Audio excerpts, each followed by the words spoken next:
conference proceedings early.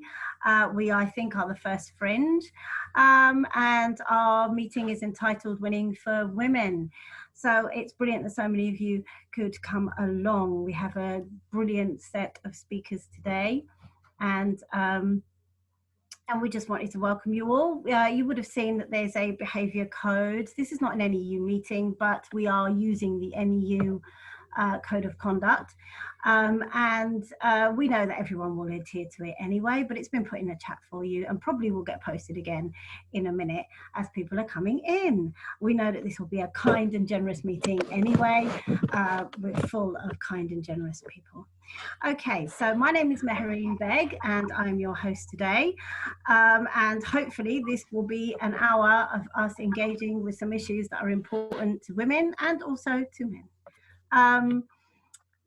We are here also to celebrate the Annie Higdon Award winners. We have 3 speakers today who've all won the award. And I just wanted to take a minute to just chat a little bit about and just inform people a little bit who might not know who Annie Higdon was. So Annie Higdon is a school teacher like the rest of us, or was, and she became interested in the lives of children that she taught. She was from a working class background, so had a particular interest in what happened to working class children. And with her husband, raised many, many concerns around the treatment of young people, around their lives, around the way they lived, around how their classrooms were funded and how they were taken care of, for example, things like cold and damp and unhygienic conditions. And she lobbied government and was also reprimanded for doing these things. She's a woman activist and one that we should aspire to. And this meeting seeks to celebrate her contribution and the contributions of brave women who are in our union and in our schools. With that, I would like to welcome an Annie Higdon winner, Claire. Are we going to take Claire first? Charlotte first? We'll take Charlotte first, yeah. Okay, so I'm going to introduce Charlotte Carson, who is, oh, I'm sorry, I've lost my, whoops. She's unmuted, Mehreen. Charlotte, I'm sorry, I don't have a blurb for you. I'll do it, don't worry. I'm really sorry, I can't introduce you, so so Charlotte's going to introduce herself, but she's a former winner of the Annie Higdon Award. Charlotte. Thank you. So I hope that my sound doesn't play up. You can let me know in the chat if there's a problem with it. So last year, yeah, I won the Annie Higdon Award. I think it was last year. My goodness, this has been a funny year, hasn't it? I've lost track of time. I won the Annie Higdon Award because in 2016, I set up the Feminism in Schools network. And the reason I set it up was because Donald Trump got elected. And as a teacher, I thought, you know, I have to do something. He's so blatantly sexist and still won. And what happens in America happens here. And it was the same year that the Select Committee report, the Equality Select Committee report, did the report on sexism in schools. And that report told us lots of the stuff that we're hearing in the news this last week. So I felt like I wanted to do something, but I was, you know, as we all are, a busy teacher. So I had to do something that fitted in, that was manageable, that I could do. So I set up a feminist society. And I asked other people in other schools to also set up feminist societies, and people did it. And then I organised a conference in 2017, and then I hosted another one in 2018 and then 2019. So we've had 3 conferences. They were all held in London because I used to teach in London. I then moved back to Belfast last year, and I'm going to be hosting Northern Ireland's first Feminism in Schools conference when we're allowed to bring everybody together in a conference. So that's why I won the award. That's the work that I've been doing. And I've spoken about that work, you know, at various different kind of events, and I don't want to tell people stuff they already know at this event. So I'm going to try and talk about the thing I think is most important, and that is to think of as teachers in this time of, you know, COVID restrictions, and with the news that has just, you know, been coming out about Dulwich College and everything else these last few weeks, that it sort of feels like, right, you know, we have to capitalize on this. We have to take this opportunity to say to school leaders, you've got to do something about this. This is national news. You know, you can't ignore it anymore if you have been ignoring it. And so one of the things that we as teachers could do is to create a space. Everything going okay? We create a space for girls to do whatever the hell they want in the name of feminism in school. Now, obviously we can guide them. A couple of things that I did that were successful, but I'll say this first. The most important thing is to give the space, because when I first set up a feminist society, I thought I need to have a plan, you know, a calendar of events. We're going to go to Parliament. We're going to watch this documentary. We're going to get these speakers in. Actually, the girls just loved having a space at lunchtime to talk about sexism, to talk about their experiences of sexism, to tell me all about it, to get it out of their system, to talk out loud about it, and then to sort of think about what to do. Because I think as adults and as activists, we're already, as soon as something's wrong, we think, what are we going to do? And we have a plan, and we have a back catalogue of things we've done before, and we kind of can slot it in. But for a lot of our girls, teenage girls, they first of all need to spend some time just thinking about it, just processing it, just thinking about, you know, the world they live in and their experiences, and how that might, you know, how that might sit against perhaps, you know, some political theories or some, you know, existing thought on this. But I think giving the space, first of all, is the most important thing. And then allowing them to do what they want and lead the way, because that's the thing that's going to work. As we all know, you know, the student-led projects with really good teacher support are much more successful than a teacher saying, I've got an idea, let's do this, you know. But it's sometimes good to have a few ideas just to kind of help them along the way to start with. So one of the things that we did, and we got funding for this actually from the Mayor of London, who was very supportive of this, was to do a sexism audit of our school.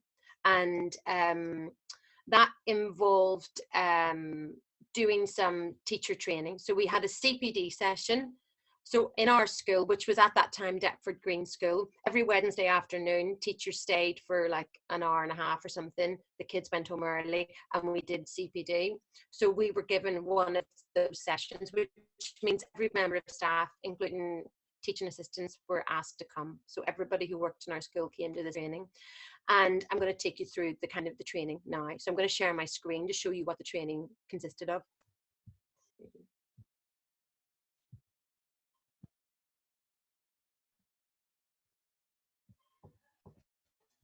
Okay, so we had a wee starter, which was about getting teachers to think about sexism in their day.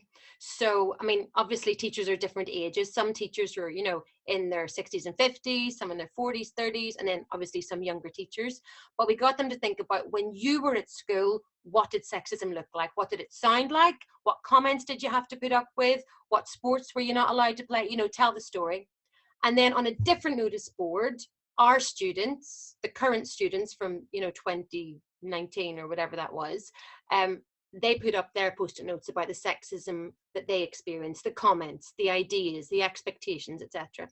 And we got the teachers to have a look. And I think what was so surprising is that there's some stuff that just hasn't changed, you know? I mean, some things have changed. Girls do play football now. And they didn't, I wasn't allowed to play football when I was at school. So some things have changed and some things haven't. And I think so you're starting from a position of saying there's a problem, things haven't changed. And then the next bit was, you know, to tell them about the training. We used this research from UK Feminista, because obviously it's important to have, you know, statistics to throw at people, good, solid, heavyweight research to back up what you're saying. So it's not just us, it's not just this feminist society that thinks this is an actual report. And obviously, so we did that, and then we took them through different aspects of the report. We talked about sexist language. We showed this lovely wee video about the concept of throwing like a girl and how negative that is. And we got, you know, one of our female students talked about how she felt specifically about that. We talked about gender stereotyping, and then we asked for some group work activity, of course, because it's a CPD. So, and this was all student led. All these slides were led by students, and they were designed with my help by students. But so this was, you know, a 5-minute exercise about where's the harm, like what's wrong with sexism? Why is it a problem? How does it harm boys? How does it harm girls? So getting teachers to think about this, to own that thinking. And then we showed them a wee clip of the, what do you call them? The Great Men Initiative. We talked about the importance of sexism, how it harms boys. And we highlighted this brilliant book, Boys Don't Try. And then we talked about the reporting and the, you know, how teachers respond to things and how much of a problem that is. And there's this lovely wee video, not lovely, depressing, awful wee video on TrueTube of this girl talking about pretty much a sexual assault that she experienced, that teachers just thought it was banter and that she was kind of enjoying it or having a laugh. So it was about how teachers respond to things. And then recommendations. We suggested that they first of all read the DFE advice, and then we talked about a whole school approach. PSHE obviously being at the center of this. We talked about the importance of really good sex education, which is founded in the concept of understanding we live in a sexist society. So we don't go into relationships and sex education without starting from the position that, hey, we live in a sexist society, and that's what we have to think about, and that's what we have to, you know, challenge in our minds, because so much of, you know, sex education can just act as if we don't live in a sexist society and kind of ignore it. So it's important to really have a sort of political start to PSHG and sex education. What else is on here? And then we did a group work activity to get people to think about how did these things promote sexism or challenge sexism. We got them to think about the playground, of course, massive issue with playgrounds. We got them to think about the curriculum, clearly, big area for challenging sexism. Seating plans, clearly too many times girls are used as babysitters for naughty boys, and we have to think about how we use seating plans and that we're not promoting sexism or expecting our girls to look after our boys. The uniform, obviously, behaviour systems. Behaviour systems, very interesting to see how teachers respond to low-level disruption from girls as opposed to low-level disruption from boys. And then cold calling. Is this a good thing? Is this a good way of making sure you don't have dominant boy voice in a classroom? If you don't take control of who speaks in your classroom, the chances are it will be boy voices. And that's the research from Becky Francis years ago about the dominance of boy voices in the classroom. And then we talked about planning for equality, actually having it in, you know, like a lesson plan, having it included in the school's lesson plan and lesson observation pro forma, that we actually think about how does each lesson, you know, kind of deal with equalities issue, and specifically, does this lesson challenge sexism, or where are the opportunities to challenge sexism in this lesson? Oh yeah, and this was our Sims, you know, like, I can't remember what it was called, some kind of Sims recording thing. And we had, I don't know if you can see, we had something for homophobic incident, we had something for racist incident, but we didn't have anything for sexist language behavior incident. So we asked for that to be added, and it was. And then we did a personal reflection, so teachers think about their own curriculum area. Let me just see what it says, remind myself. In their own curriculum area, where can they see opportunities to challenge sexist language, gender stereotypes, concepts of negative masculinity or positive masculinity, and just, does that say promoting sex equality? I haven't got my glasses. Yes, so that was a, you know, a personal reflection at the end. And the idea was that teachers would then come back at a later date, 6 weeks later, and report back on that. Now, have you heard everything I've just said? Yes, you can get a copy of those slides, yeah, and I'll find some way of sharing that. So that's a very obvious, clear thing that a feminist society can do and teachers can support, is to do some CPD on sexism. We do CPD on so many other things that are utterly like a waste of time. So let's have a CPD on something really clearly important in our school community. I'm just reading these comments. Yeah, and linking that to rights, definitely a great idea. Thank you so much. I think that's probably my 10 minutes up, isn't it?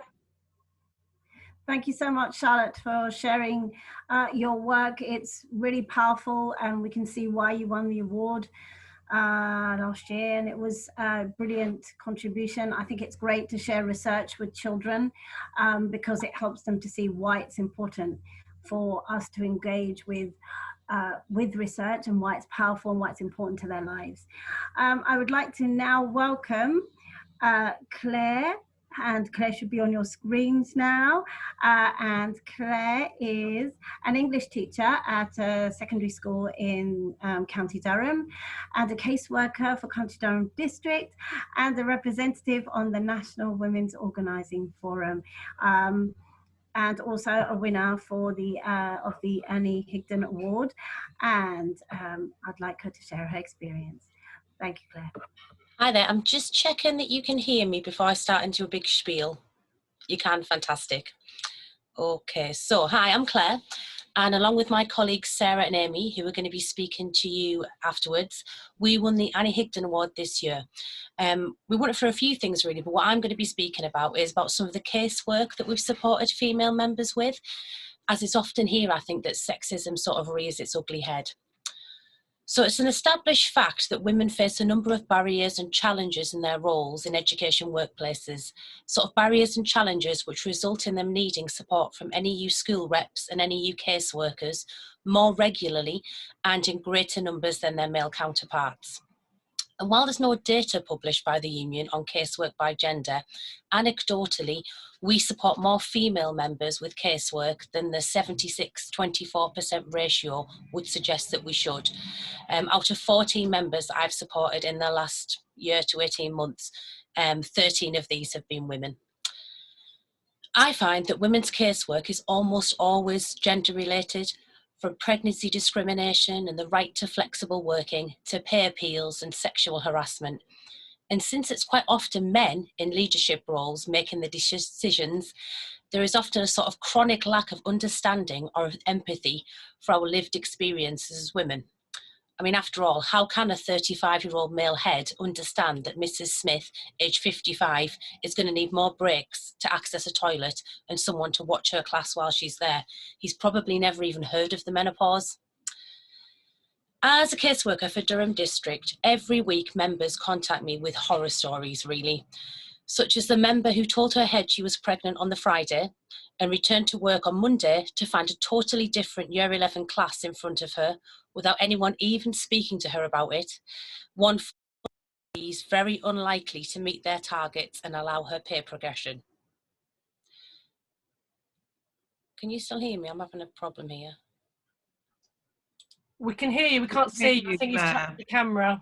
It could be that my sound was poor, so it's decided to cut out my camera. I'll just keep going. Yeah, so the pregnant member who told her head she was pregnant on a Friday, returned to work on the Monday to find a totally different Year 11 class in front of her without anyone even speaking to her about it. One full of non-attenders, very unlikely to meet their targets and allow her pay progression.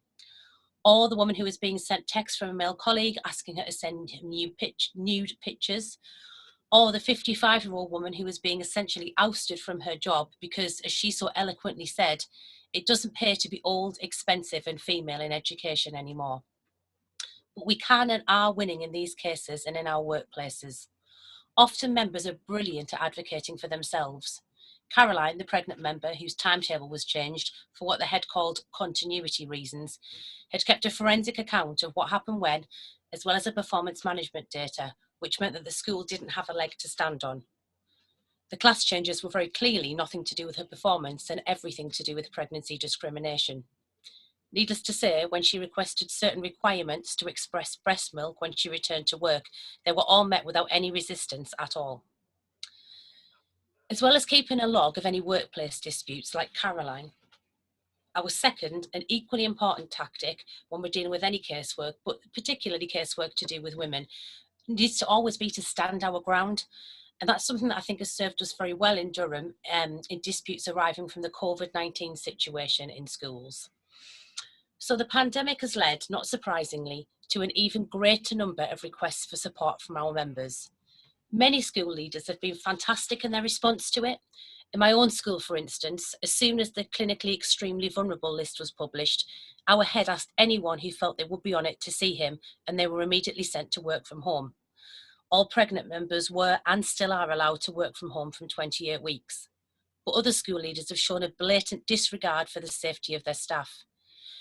A member with a BMI over 40 requested support in being able to work from home, and I was shocked when her head emailed me back to say that the member had never mentioned in the past that she had a high BMI. She was eventually granted permission to work from home, but only after 5 attempts of sending the extremely clinically vulnerable list to her head, with the BMI section highlighted and in bold. So it was important there that we stood our ground. I think casework has also shown how the difference in caring responsibilities between men and women has been thrown into stark relief by the pandemic. Many women, including myself, have been stretched very thin by the demands of live teaching our classes, homeschooling our own children, and caring for shielding elderly parents. Some heads have not initially allowed female members to work from home, despite them or those they live with having very serious health conditions. But again, when we stood our ground, we got the right and safe solution for our members. A TA in our district very successfully negotiated the right to work from home as she had her elderly, vulnerable mother living with her. Many women, especially single parents, have found themselves in impossible positions in the pandemic. One member contacted me to say that she'd been put on a rota when schools were closed to most pupils. But what the rota actually meant was that she was expected in school every day and had no one to care for her autistic son.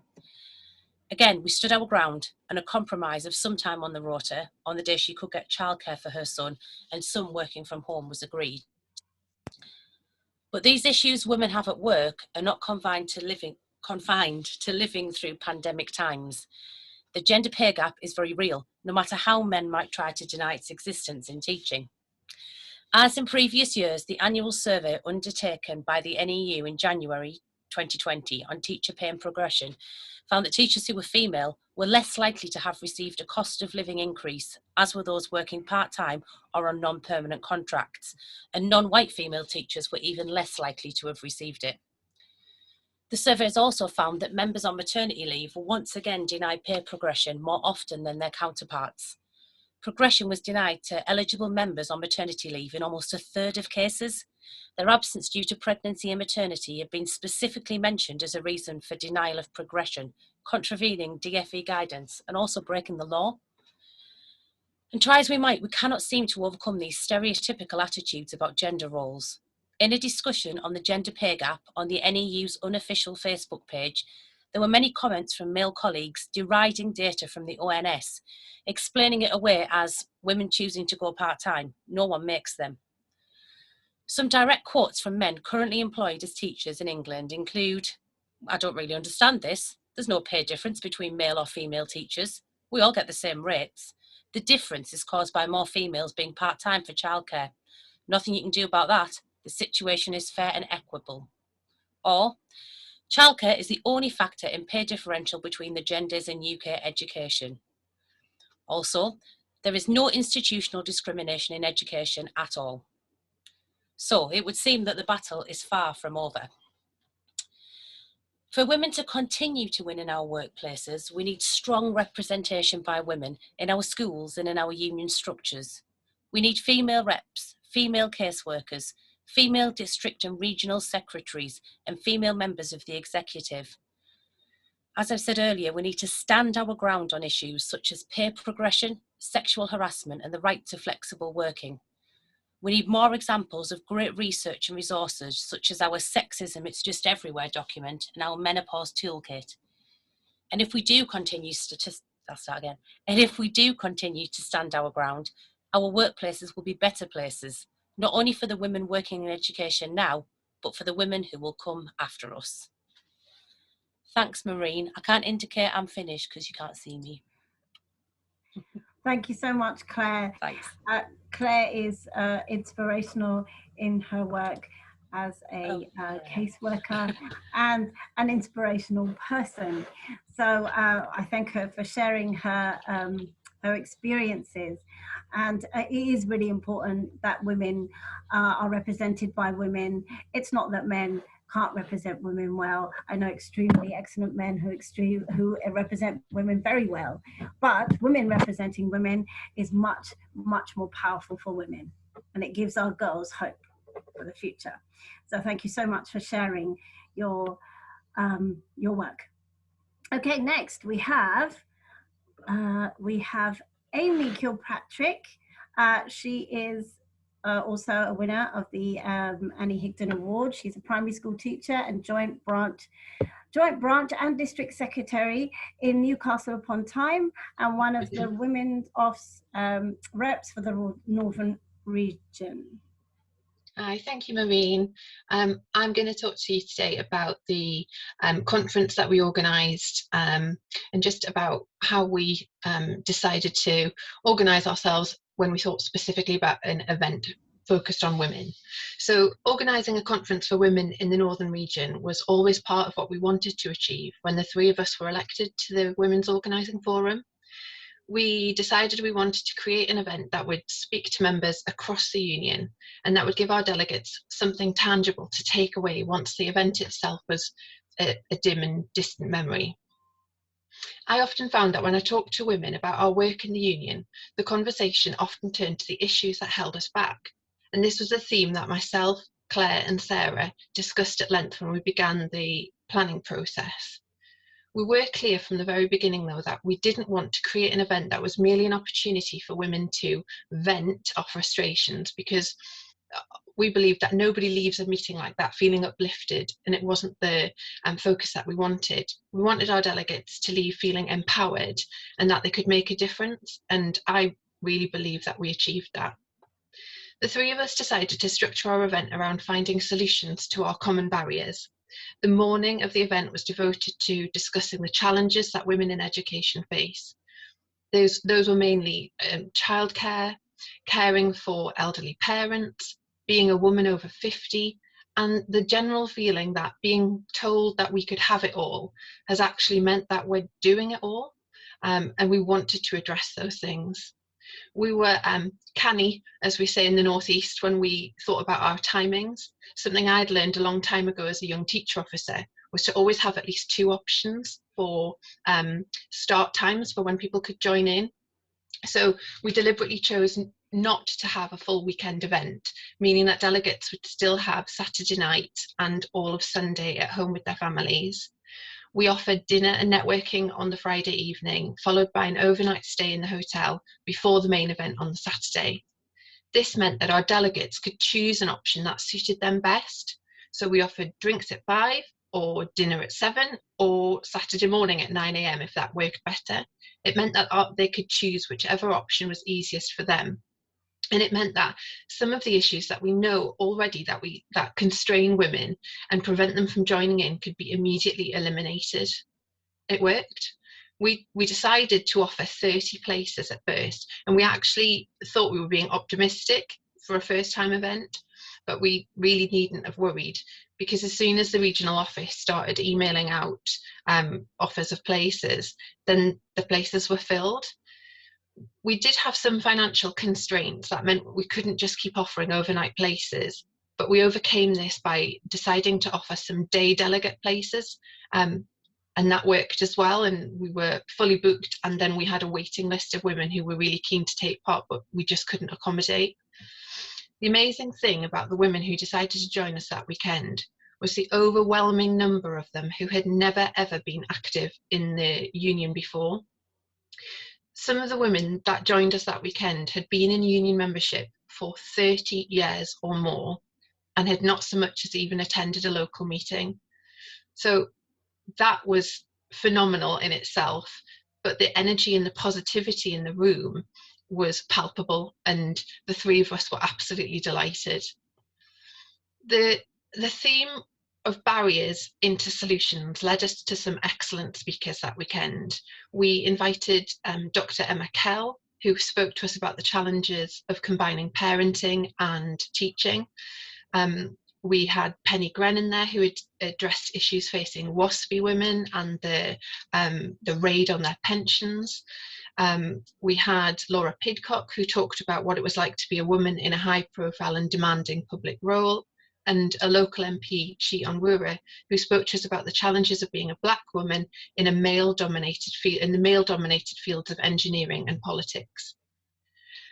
Listening to these inspirational women share their stories enabled our delegates to share their own personal challenges, and as we moved through into the afternoon workshops, we were able to focus the groups onto finding solutions. Some of the solutions we found were actually in the room. There were brilliant women who were able to go, that's happened to me, or I've got experience of this, or I can help you with that. And there were immediate ways that we could work together, network, and solve those problems. But some of them were in things like the reading lists that we shared. So one of the things we did quite early on was put a big bit of flip chart paper up on the wall, and women just shared all these excellent texts that they would recommend for each other, for their students, and myself as a primary school teacher, we had books that we thought were suitable for even very, very young children that we could all take away with us. I also managed to pick up casework, which I think it wouldn't have been a union event if I hadn't have done that. So, you know, there were things that couldn't be resolved there and then, but actually needed more union support. And the women who attended then got that as well. At the end of the event, we asked the delegates to focus on one thing that they felt they could change or solve as they returned to their workplaces that week. And we also asked them to keep in touch with us. As the last delegate left the hotel that weekend, myself, Claire and Sarah started to read through the evaluation forms, and I genuinely don't think I've ever felt so proud of something. The feedback was unanimously positive, and we decided there and then that we were going to do it all again the following year. Unfortunately, the world had different plans, and so it wasn't possible to run it again this year, but we did keep our promise to stay in touch with our delegates. And actually we've had several emails backwards and forwards with the whole cohort, everyone who attended. I've contacted them, Sarah and Claire have contacted them sort of 2 or 3 times over the last 12 months, and they do get back in touch with us. The most recent one was targeted to find out how their experiences had been in working through the pandemic, and some of the responses we've had have been so powerful. We've actually invited a couple of people to be speakers at the next conference because they've achieved so much and survived so much that they're going to be brilliant examples for the next group of women that we get through our doors. The conference actually turned out to be one of the last large gatherings the NEU held before we went into our first national lockdown, and we're really proud of the success that it was. I've been asked a few times why something seemingly so simple on paper attracted so many women to join in with the NEU for the first time. And I believe that the answer to that is the gap that we have in our national organising. I think we're really good at organising for new and young professionals who join the union. And I also know that there are lots and lots of districts who have brilliantly active retired member sections. But for me, I felt that there was this huge gap in between where we have this massive career span where we don't necessarily directly organise for those people. 3/4 of our membership is women, and women face unique challenges that prevent them from fully joining in with the things they'd like to do outside their workplace and outside their home. So we created something that accommodated women of all ages, races and occupations. We shared our common barriers and we worked together to begin to resolve them, and we did it in a thoughtful and considered way. So an event planned, organised, led by women, for women. I suppose you could say we were always on to a winner. So.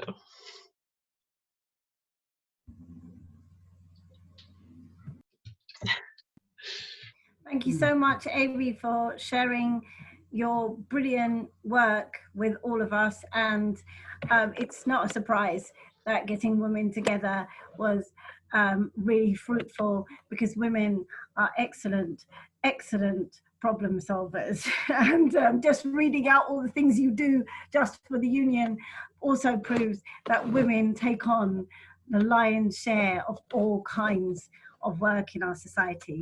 So thank you so much for all that you have done. Next, I have the pleasure of announcing Sarah Kilpatrick. She is an art teacher at a large secondary school in Gateshead, where she is also assistant secretary.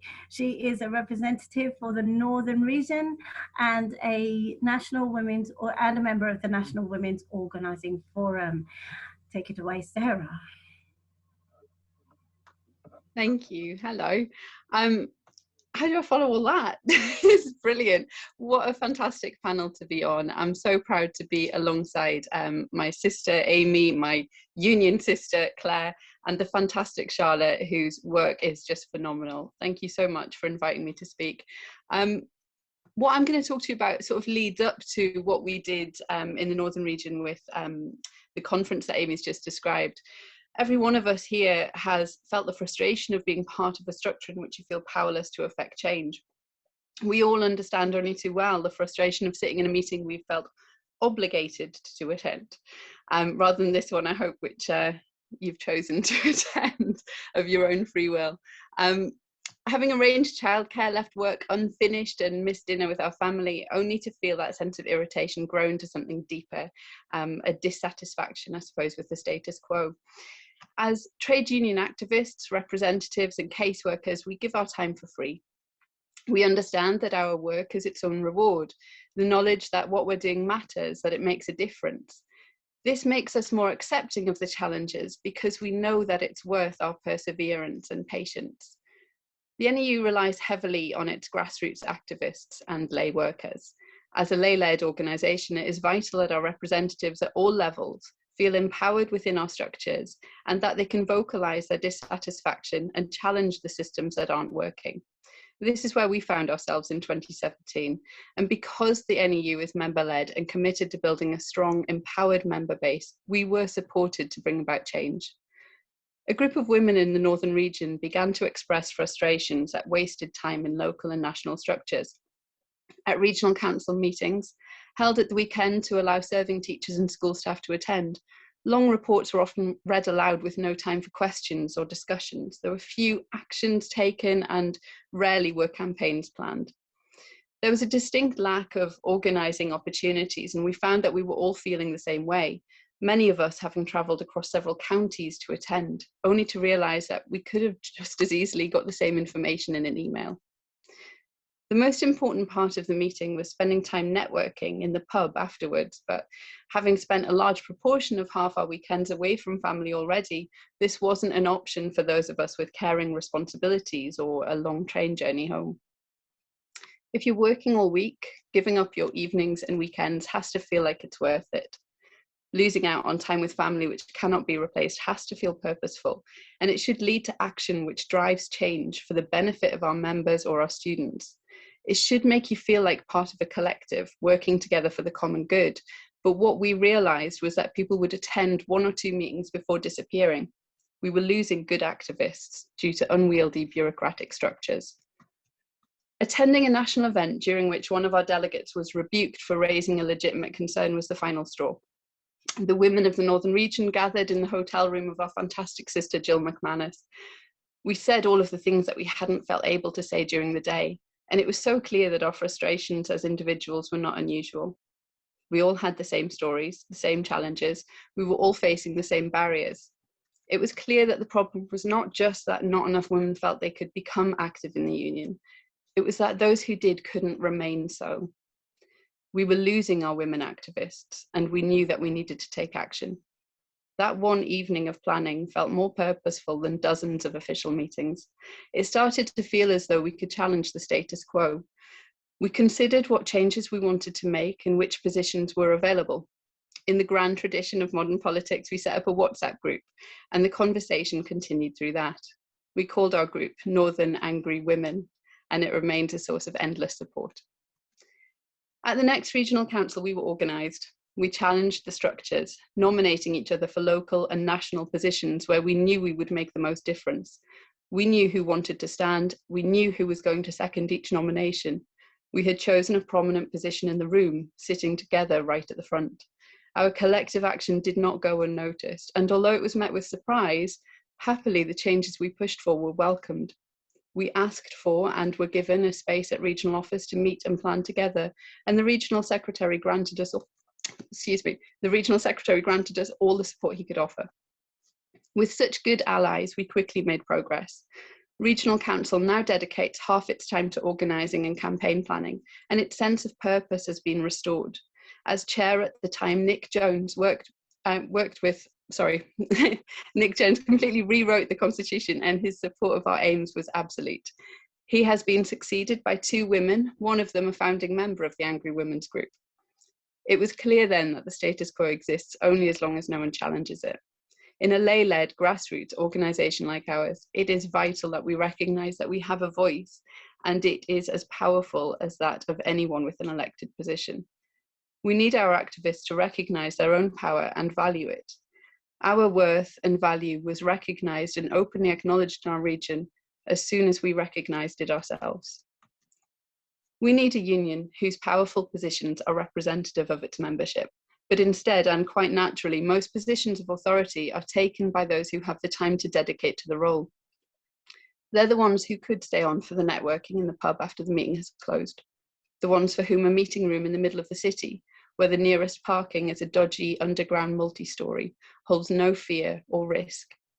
We are so lucky in the NEU to have sisters who have been doing the work to challenge this, and we have rules regarding proportional representation for everything from elected positions to speakers at conference.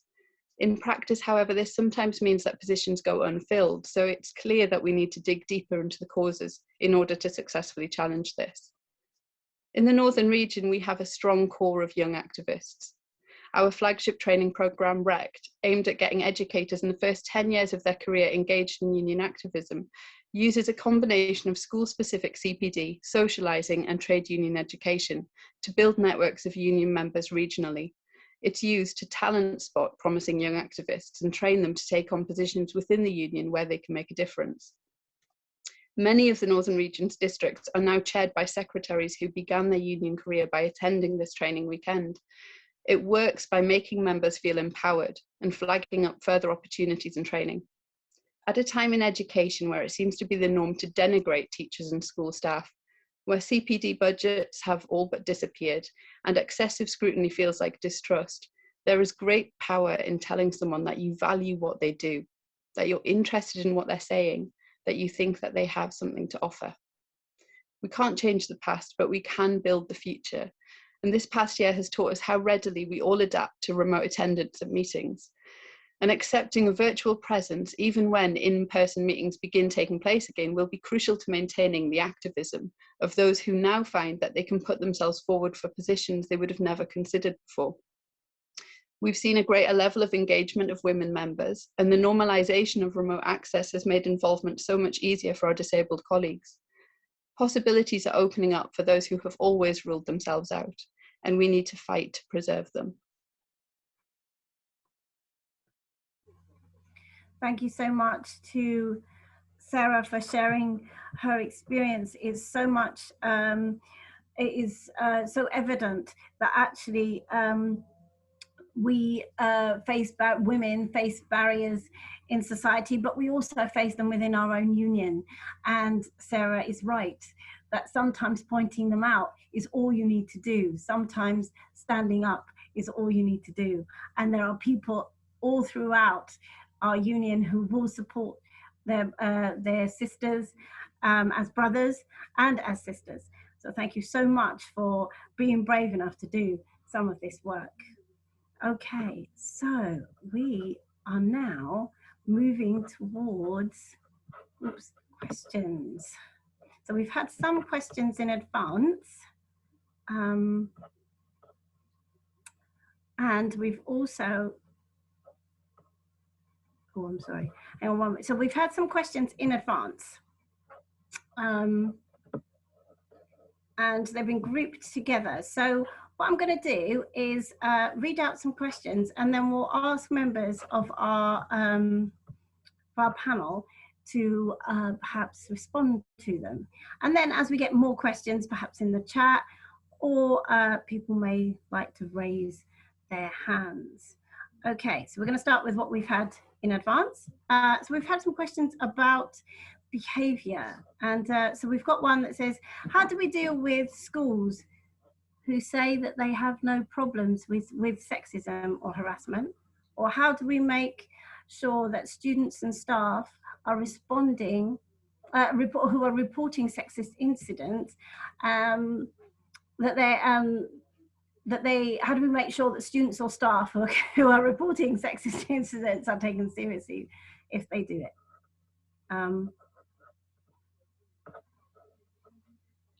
I'm quite happy to start. I think, first of all, if you've got a senior leadership team of any school who are saying, oh, no, we don't have any of that here, they need to look again, because something's gone amiss. Because, you know, we've all seen the It's Just Everywhere report. We've seen the figures that have come out, you know, girls as young as 13, many of the stories that have come out recently in the light of the Sarah Everard death, people saying it started when I was in school uniform. These are not isolated cases, and I think if you've got a school, particularly secondary age, where the senior leadership team think that it doesn't affect them, then they are absolutely going to be wrong, and they perhaps need to look at Charlotte's CPD and running a feminist club to give the girls and the staff in that school a greater voice. Thank you for that. I would say that if the senior leadership were very confident that there was no sexism in their school, then, you know, then they don't live in the UK, because, you know, this is a sexist society. For every institution that exists in our society is by nature sexist. But the degree to which a school challenges it, I suppose, is the question. If a school is confident, and they can do a survey monkey for the whole school, or do it year group by year group, and ask students to respond to questions about their perceptions. Because in my school, you only had to ask, and you were inundated with responses. So I think asking maybe the students to do a survey, it could be something that the student council do, something actually meaningful for the student council to do, would be to organise a survey of perceptions of sexism in the school. Brilliant, thank you, that's really helpful. I'm going to just say that we're going to go on till 7 today, just to accommodate all the questions that we have in advance, and also some that might arise from the discussion that we are having at the moment. Heather has her hand up, so I'm going to take Heather. Hi everybody, thank you for the opportunity to speak, and just to come back on that in terms of the position of the union and what we've been doing. We are, you know, be proud that your union is standing up, be proud of all the women here today, which I know you all are, in what we're trying to do in terms of responding to what's going on in schools, just as we've responded over COVID to all the increases in violence, domestic violence, and all the things that that you're aware of that are going on.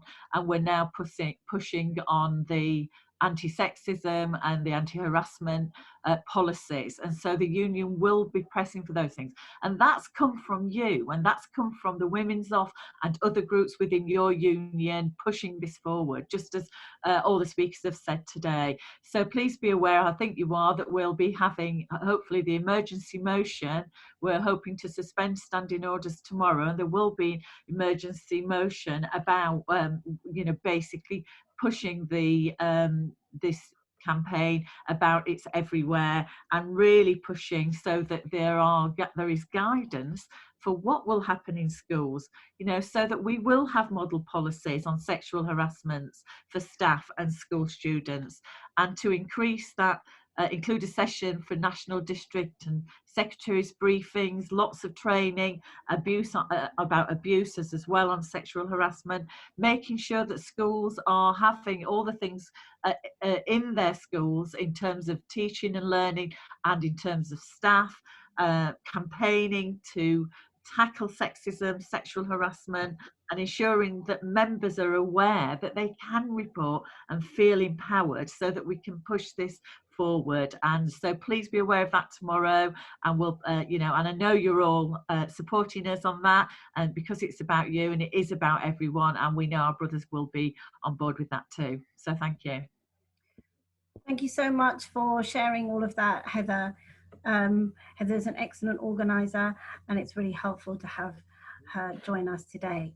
Okay, so we've got some more questions that have been submitted in advance. These ones are around curriculum. So what topics should we be covering as part of an anti-sexist curriculum, and how can we make our schools anti-sexist across the curriculum? So this is a kind of curriculum question. I don't know who feels they want to be able to answer it. Claire. Hi. I think one of the main things to do is, you know, across the curriculum, cover women. So I'm pretty sure, I'm not certain, but I know that in English, we don't really sort of talk about that many female writers. I'm not sure we talk about that much history in history. I'm not sure how much we put the spotlight on female scientists in science. So I think really sort of re-engaging with the curriculum and including women in it. Can I just add something about history there? If you are a history teacher, there is an edition of the Teaching History magazine where a woman called Susanna Boyd wrote about teaching about women in history, and she looks at the historic, you know, the sort of the ways that it's been done in the past, and talks about it not really enough, and that she uses a different model, because at Key Stage 3, a lot of the stuff you do doesn't really lend itself as easily to you know, challenging the sort of old white man kind of narrative. You're studying the Norman, and who are the characters that you study? They're all men, you know, apart from Emma of Normandy. So she looks at this way of looking at who are the people of the past, and that's her big question. So and when you say who are the people of the past, it means you ask questions about everyone who was involved in these historical events, and it pushes you out of the, you know, the narrative of the individual. And so you look at women, and you look at different groups that were in society, and you look at children, and you kind of explore society as a whole. So she wrote this really brilliant thing that, you know, as a history teacher, I wanted to learn more about. And I think that I don't know how to answer that question, except that everybody who's a curriculum specialist knows their curriculum and knows where the problems are. And it's not just about getting famous women's stories into the curriculum. It's thinking about, you know, how we explore the curriculum, you know, the themes that we look at, and, you know, across, you know, the power structures that we reinforce in all of our curriculums. But yeah, so I think each subject has to do that itself. I mean, sorry, just say, in my last school, which was, I forgot now, isn't that terrible? East Dulwich, I've forgotten the name of it. Charter School East Dulwich, yes, sorry, Charter School East Dulwich. Two members of staff did a review of how race is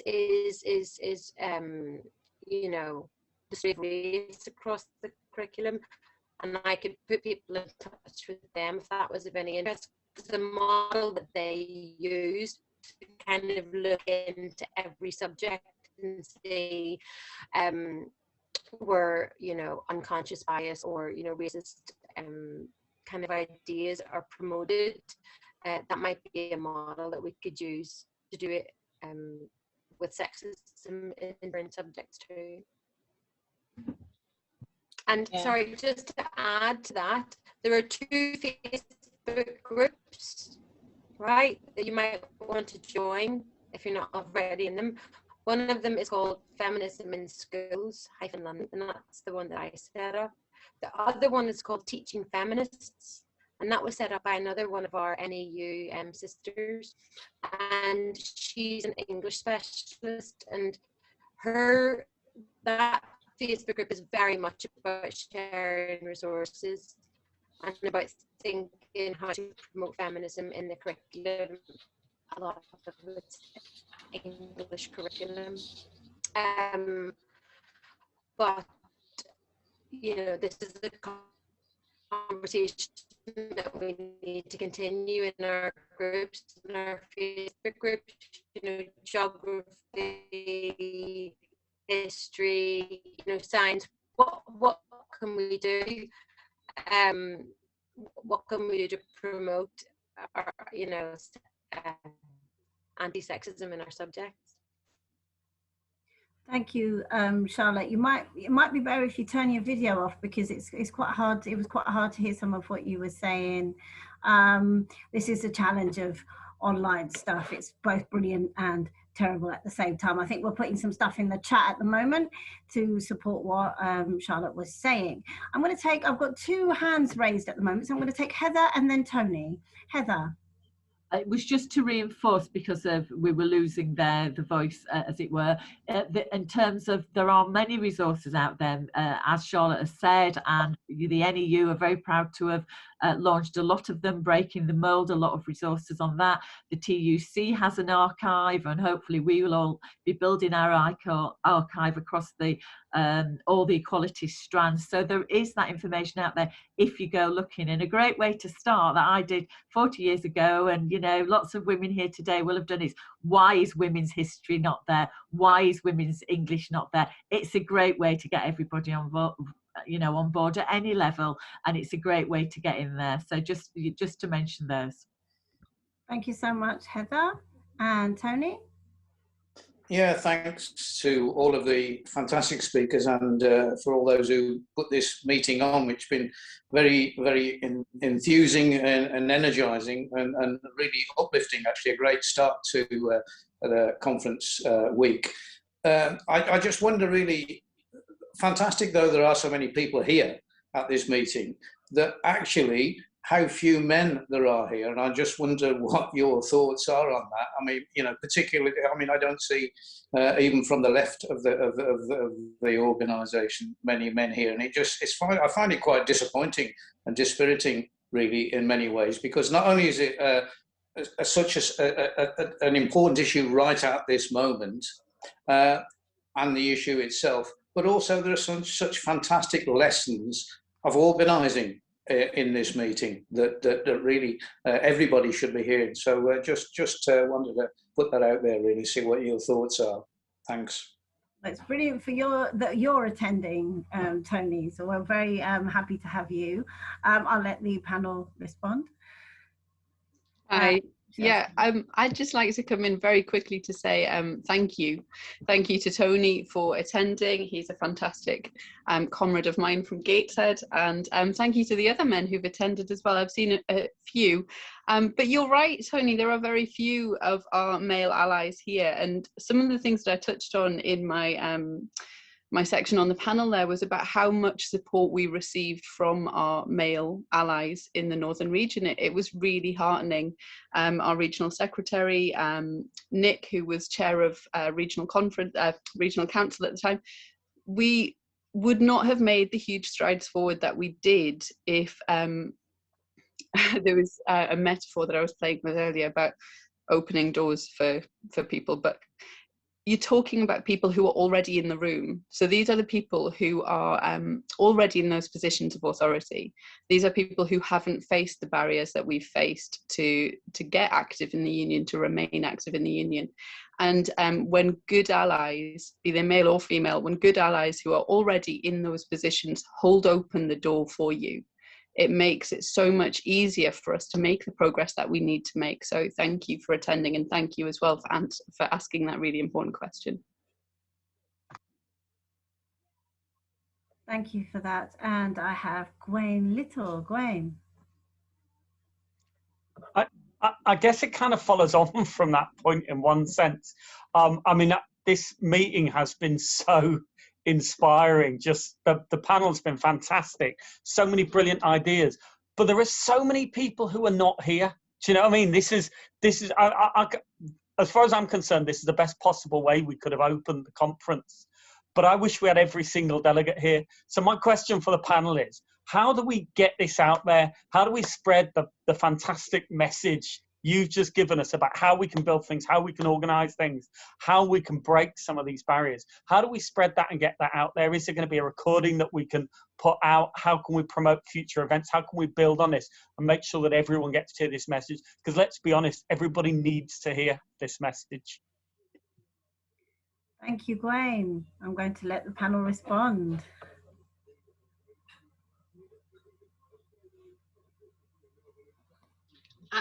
I'll try and answer, I suppose. Gwen, yes, it's being recorded.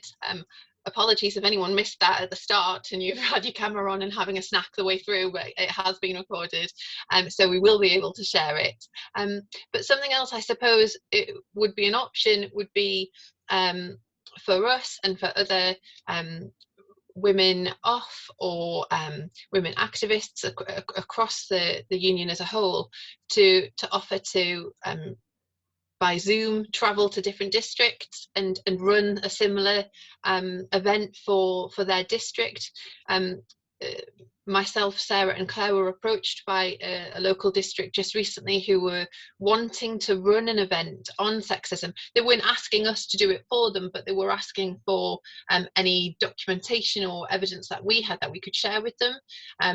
And our kind of natural response was, we can come and do something for you if you'd like us to, and perhaps maybe in regions or neighbouring districts where the expertise is known, that maybe that information could be shared more freely, and women who, just like myself and my colleagues who are here today, can chat about it and lead a Zoom meeting like this would, I'm sure, be more than happy to do so.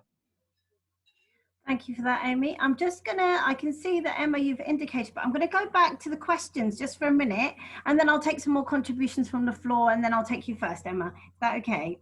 All right then, so we've had some questions in the chat around asking the panels if what more could be done to include and inspire women with intersectional identities, and if you could unmute and say what you can share on this issue.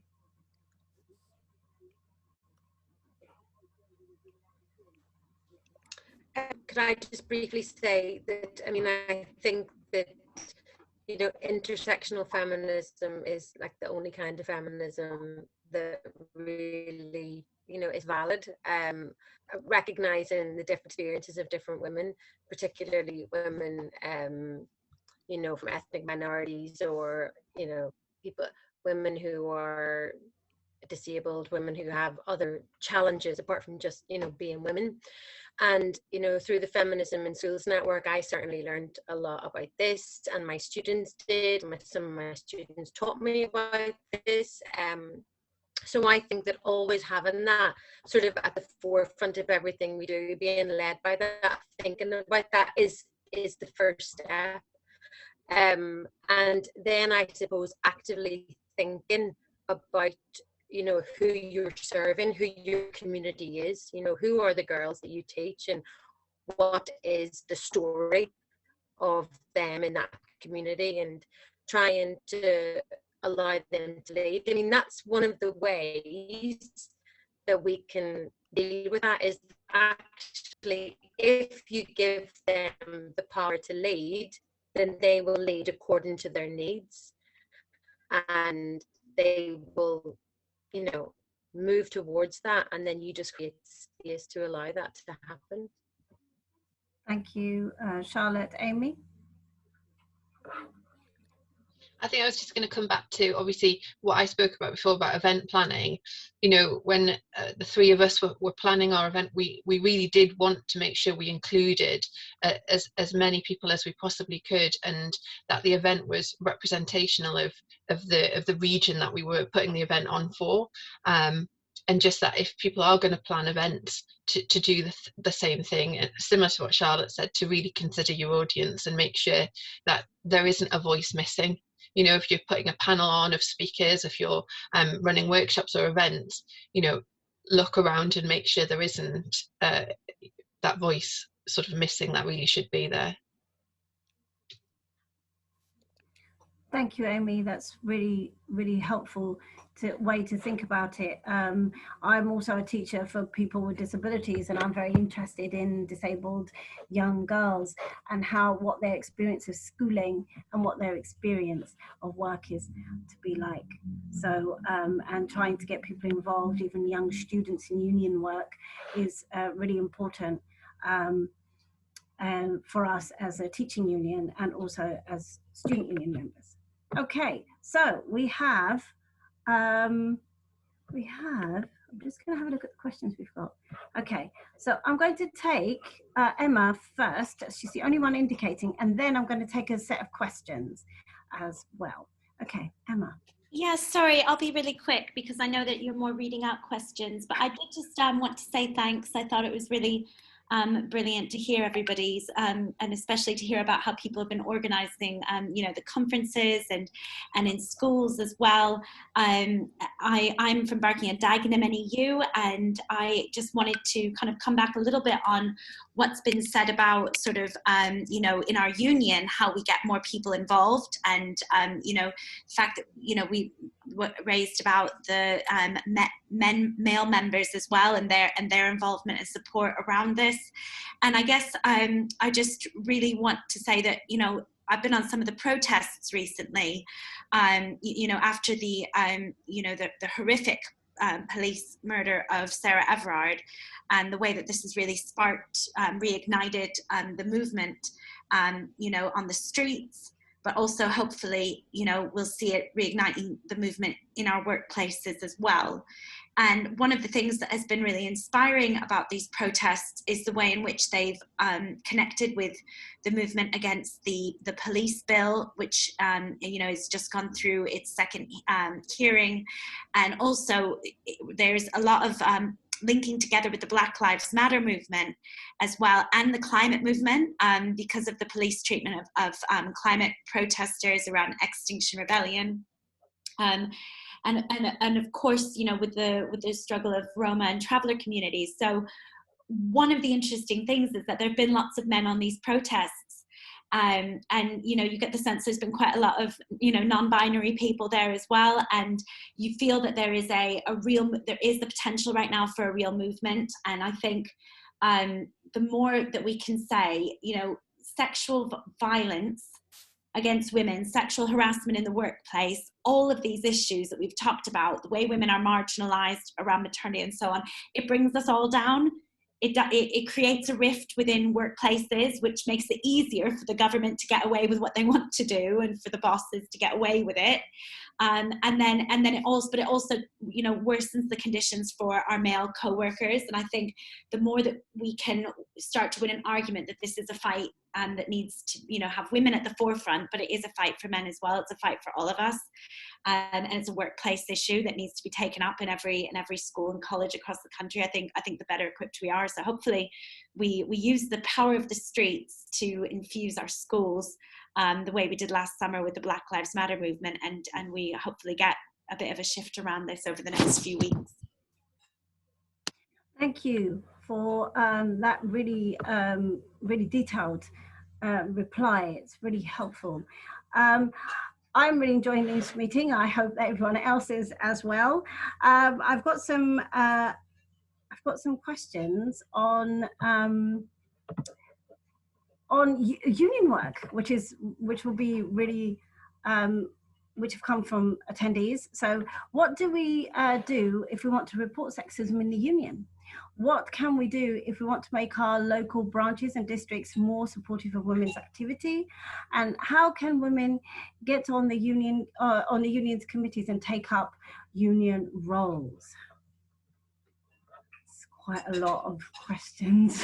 I'm sorry, guys, but Sarah's going to take a stab at it. So Sarah, and then I've got Heather coming in. Well, I'll do my best. It is a lot, but I think a lot of it comes down to what I was saying earlier about recognizing the power that you already have. You're in an organisation that is absolutely committed to grassroots activism. That is a lay-led organisation that exists to empower its members. And what you do is raise your voice. And as soon as you raise your voice, you will see that there are so many people already there, and they've actually been waiting for you to do so, is what we found. I think one of the jokes that you sort of hear when you first start to get active in the union is you never attend a meeting for the first time without leaving with a job. You end up with a role in every meeting you go to. So if you go to your district meeting for the first time, I was appointed as rep, God, a long time ago. Yeah, a long time ago. And when I started attending the district meetings, I was very quickly appointed as equalities officer. And then I became assistant secretary, and then for a while I was a joint secretary. You just keep getting more and more jobs. As soon as you show willing, you're going to be appointed to a position. And if you look around for the support of your colleagues and your friends, you'll find that there's actually loads available for you. And I know in the Northern region we're really blessed because we've got RECT, and we've got that sort of flagship program to train young activists. But actually that's something that can be rolled out all over the country, and I know there are other regions that have done similar things. So what I would say is ask. And I think if I go back to one of the first things that was mentioned in the question that Mehreen read, was if you think that sexism, if there's a problem with sexism in the union, I think what I would do initially, and I'm speaking as a representative to the Women's Off here, I would seek out your Women's Off representative for your region and approach them, because it's difficult, I think, to know the relationships that people have if you're not active in your region, if you're not active in your district. It's difficult to know who you're talking to if you're not an active person in the union already. So if you're afraid of asking people for fear that you're asking the wrong question or that it's going to be an issue, speak to the person who is appointed to attend the Organising Forum for Women in the Union. Every region has them. For the Northern region, it's Amy, Clare and myself. And, you will always find a listening ear. You will always find somebody who's there to take care of you there. I hope I did all right. I'm sorry, I've probably forgotten about 4 things that were in there, but. It was perfect. Thank you, Sarah. I'm going to go to Heather and then Claire. Heather. I'm not going to repeat any of that, but just to say, find a sister. That is the first thing. Fill the space, be brave, act. Because I can promise you, if you feel that that's going on, it will be going on, and you will find a sister who will stand with you. And as Sarah says, find somebody further, in the system, whether it be the off or whether it be within the district, to challenge that. And there was a question about behaviour in schools. Well, sexual harassment's gross misconduct, and when you get our policy and when it comes through and when the union follows through on this, you'll have enough support for that. And again, stand together, make sure you challenge it. It is the right time to do it now, to act, have that conversation and go forward. Brilliant, thank you, Heather. Okay, Claire. Hi. So I think it's just some advice that I took from Kiri, actually, which was saying that if you want a woman to stand for something, if you want a woman to apply for a role, you've got to ask her twice, because the first time she'd be like, oh, no, I won't be able to do that. But you've got to ask again, because women are naturally sort of, oh, no, I haven't got time for that. Well, quite often they haven't got time. That's one of the things. But, they'll say, oh, no, I can't do that. I'm not sure I can do that. But if you ask again, women are more likely to say, oh, yeah, okay, I think I could do that. I think I could give it a go. So ask them twice. Brilliant, that's excellent advice. Yes, often we do need to be asked twice for some reason. But yes, so yeah, try and encourage people to stay in and stand beside them when they need a bit of space and a little bit of a hand on the shoulder. That's okay to do. It's okay to lean on one another. Okay, so I'm going to go to the next section of questions, which is on speaking up, and when women in the union are being silenced and no platform for standing up for their sex-based rights, how can we fight for women if we can't even define the word? What is the union doing to help women have the confidence to speak up more? And does the union offer CPD on public speaking? So these are interesting questions. And Heather, I can see your hand is raised. Well, I'm happy to come in terms of, you know, women speaking up. We've really covered that in what's just been said. But if there are issues to do with gender and people defining themselves, this is, you know, we want to be, you know, clear and open about that. And as you're aware, it's a contested area within the union, and annual conference is the area where and the place where this has to be debated. And we've agreed policy that the union would support self-ID in the consultation of the Gender Recognition Act, and this remains our policy. Now, not all members support this policy, we know that, but the union, like most others, allows people to self-report their equality characteristics.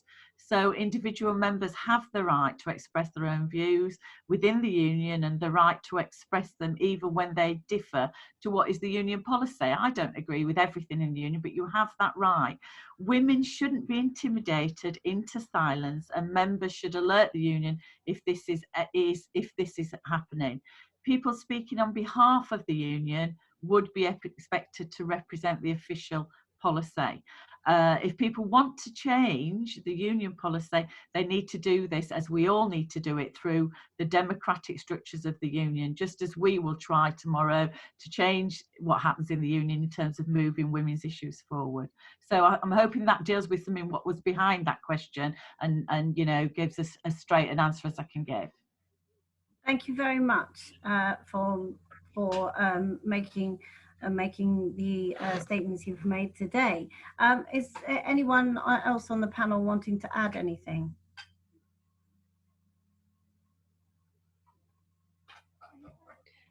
Maybe just one thing about women public speaking. I think that if the union doesn't provide any training, or if the local districts don't do that, that's definitely something to start doing, because it is very much an area that a lot of women, you know, they lack the confidence in.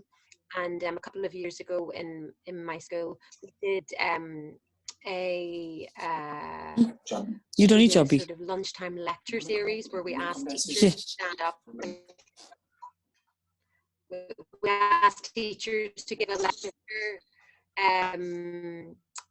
on something not to do with their subject, and it was women. It was during International Women's Month, you know, it was a March thing, and so women teachers had to stand in front of the assembly and talk about, you know, their private passions, whether it was, you know, rock music or roller derby or, you know, something that they were into. And it was to model for young girls, you know, public speaking and the importance of hearing your voice loud and being comfortable with it. And the teachers were petrified. And these, you know, I was really amazed. Teachers would stand in front of their classrooms every day, talk to the students, but when they were asked to stand in front of the assembly hall and talk about something else, they found it so hard. So they really were modeling bravery. They were modeling getting out of your comfort zone, and they were practicing it for themselves. And I think that's something we could try to encourage our female staff to do in our schools. Thank you for that, Charlotte. And yes, public speaking isn't easy. And we find out when we go and when we try to do a speech in conference for 3 minutes, even though we talk in front of our schools all the time. Okay, so I'm going to take I have an indication from Sajia. I'm sorry if I'm saying your name wrong. Hello, hi. I just wanted to say something. It was quite interesting. We had an incident of a girls fighting in our school, actually, in one of our corridors. And what was quite interesting, the way the boys reacted to it. Well, you know, I'm really thrilled that girls are fighting, and it's a bit like a cat fight. And I just wanted to ask them, how do we sort of work with schools to eliminate this this line of sexism, and to think, well, it's great to see girls fighting, you know, especially if it's over a boy, and it's actually quite embarrassing. And, you know, it's just sort of thinking about how to eliminate and sort of embedding more. And these were older children as well. And how do you embed something in, you know, why do we not have this in things like PSHE? I mean, this is a grey area. I feel like there's so much work that needs to be done into it. So obviously if a curriculum in PSHE, if we're supposed to be teaching them about mortgages and debt and university life, and why are we not teaching, you know, girls and boys about sexism, feminism, respecting women, equality, gender pay gap. I mean, I'm saying this because I'm a law teacher myself, so I find it really, and I bring in, and it's quite easy for me to sort of bring in things like the Equality Act 2010 and to educate my learners that I teach on Equality Act and what purpose it is and what it was originally designed for. But it's really hard when it's not embedded in the curriculum when it should be. Sorry, that's what I wanted to say.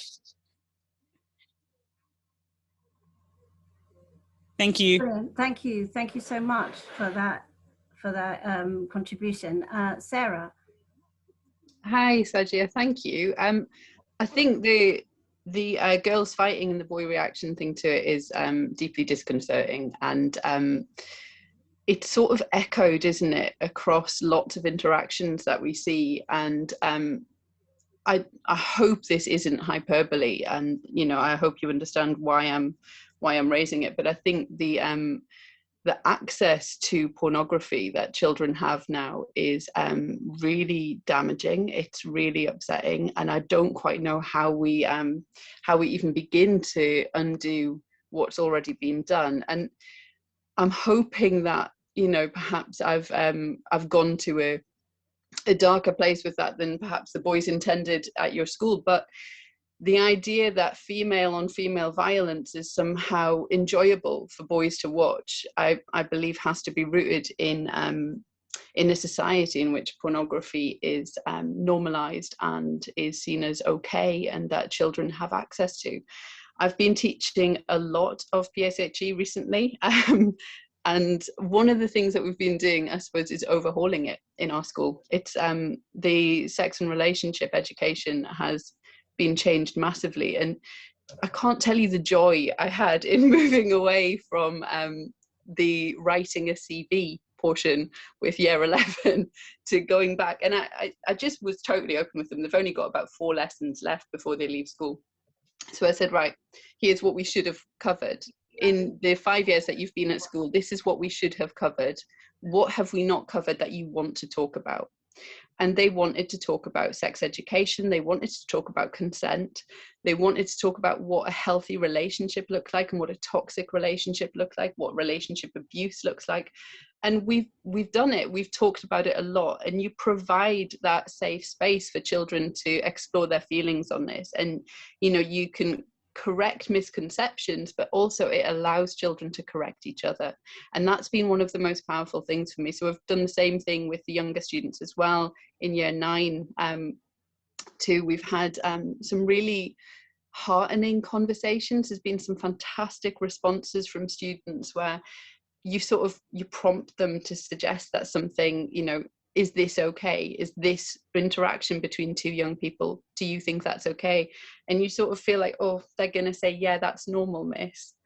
But they say, no, that's not okay. And it's been brilliant. It's been like really, really heartening for me as a feminist, as a teacher, to see young people start to feel that sense of ownership over their body, to recognize that nobody has any sort of ownership of them, and to just talk about it openly in a classroom. And I think that, for me, is always the answer to everything. It's providing the safe space to discuss it and allowing misconceptions to be aired without fear of reprisal or recrimination. And yeah, I hope that's some sort of answer. Anyway, I think there is hope. I'm optimistic, at least. Thank you, Sarah. It's been really great to hear from you. I'm a PHSE teacher myself, and it's a really important issue for me in my own practices. As disabled young people are more likely to suffer harassment, sexual harassment and physical violence, and need the language to be able to talk about it. So I just wanted at this point to remind delegates that to support the suspension of standing orders tomorrow for the emergency motion, and then to support the motion itself when it does get taken. It's really important because it will help us to address some of the issues we've been talking about today. We are nearly at 7 o'clock.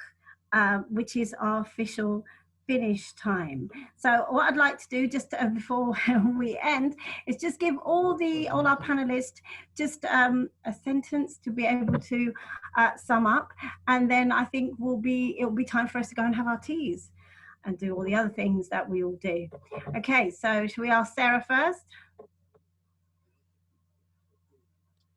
Put me on the spot.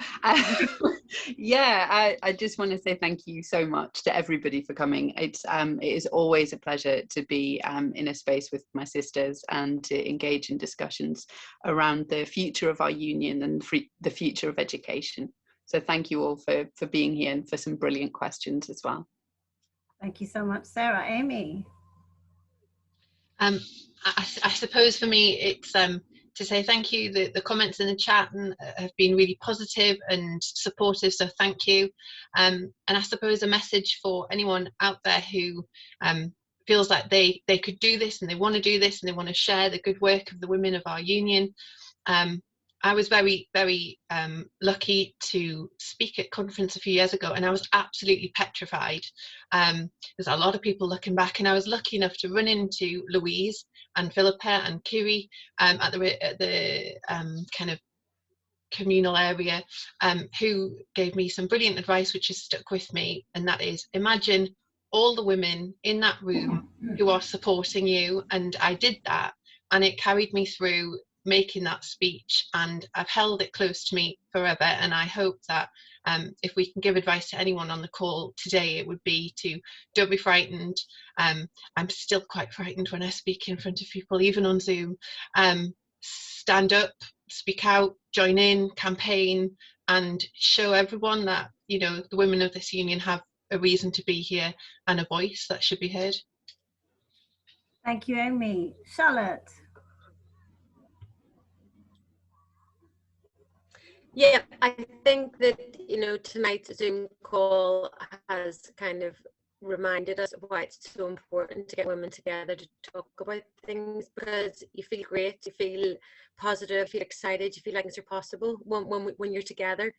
What I would say would be, if you can't start a feminist society in your school, find a member of staff who will. Just start it, just advertise it, just get it off the ground, and let the student and where it goes.